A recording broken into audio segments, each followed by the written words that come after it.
Saint-André-les-Alpes, un hommage vibrant aux harkis était programmé avec la mise en place d'une plaque commémorative. Ce matin du 16 novembre se déroulait un événement particulièrement intense à Saint-André-les-Alpes où la municipalité célébrait ses harkis.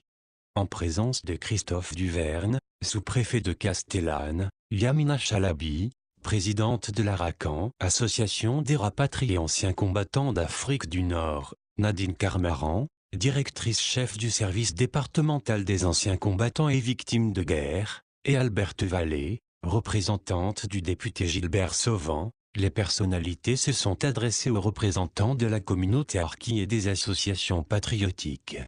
Cette manifestation était magistralement orchestrée par Nadine Carmaran, qui donnait aux intervenants et aux participants la marche à suivre de la manifestation.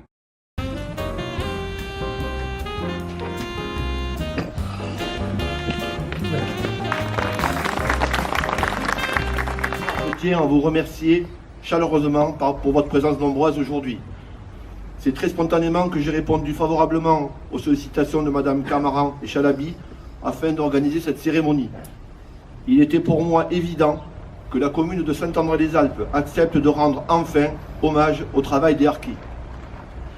Je vais essayer de retracer l'historique de leur séjour sur Saint-André-les-Alpes.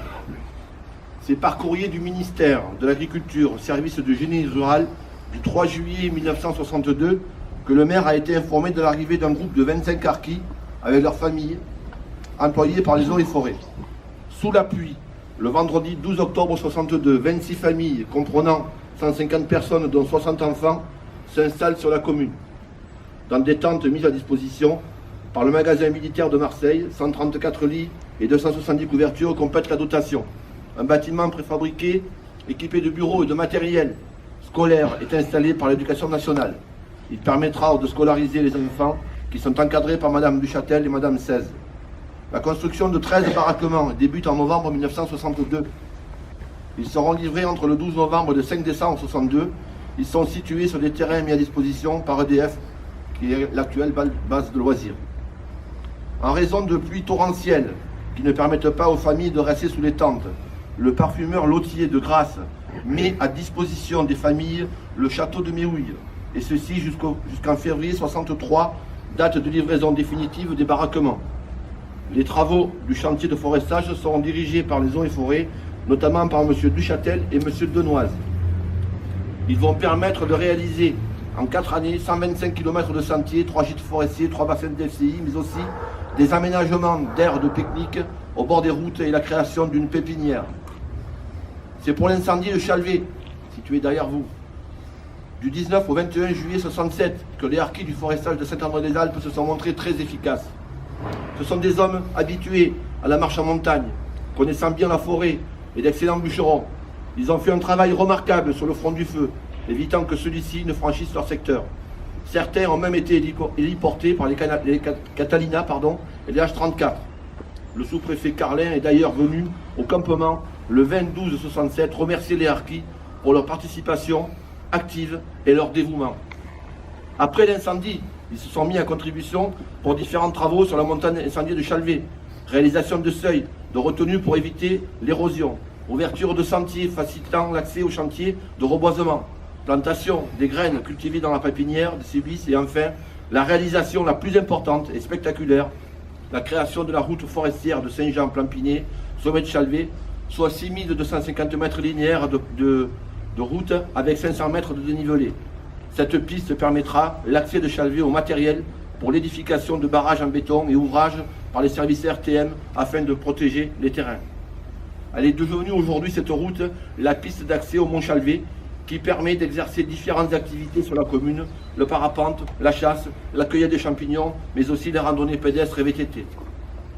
En 1968, d'autres travaux ont été réalisés sur le col de Toutezor, 3 bassins de FCI, gîtes en forme de chalet au bord de la route avec un point d'eau, les plantations de cônes de sapins cultivés à la pépinière.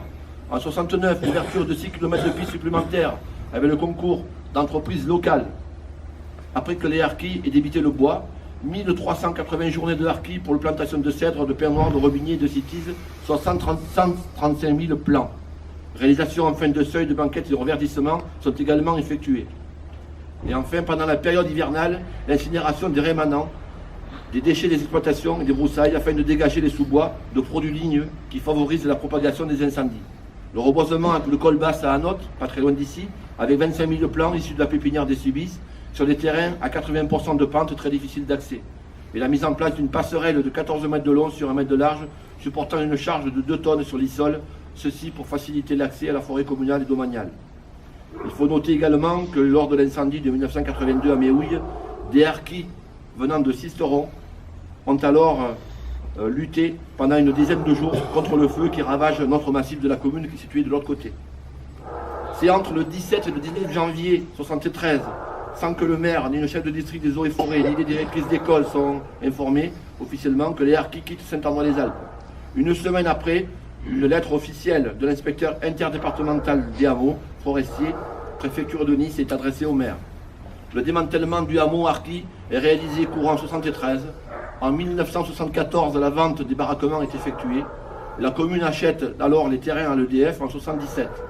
C'est en 1978 que la démolition des socles maçonnés s'achève. Ces terrains sont aujourd'hui devenus la base de loisirs de la commune.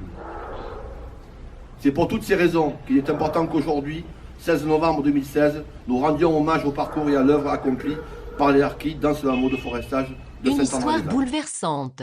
Yamani Chalabi, elle-même fille de harki, dénonçait l'horreur du sort réservé aux harkis abandonnés aux représailles en Algérie et, après un départ précipité, la tristesse de la relégation dans des camps de ce côté-ci de la Méditerranée où ils se terrent et renoncent à la liberté, maintenus dans l'idée que le FLN est toujours à leur trousse.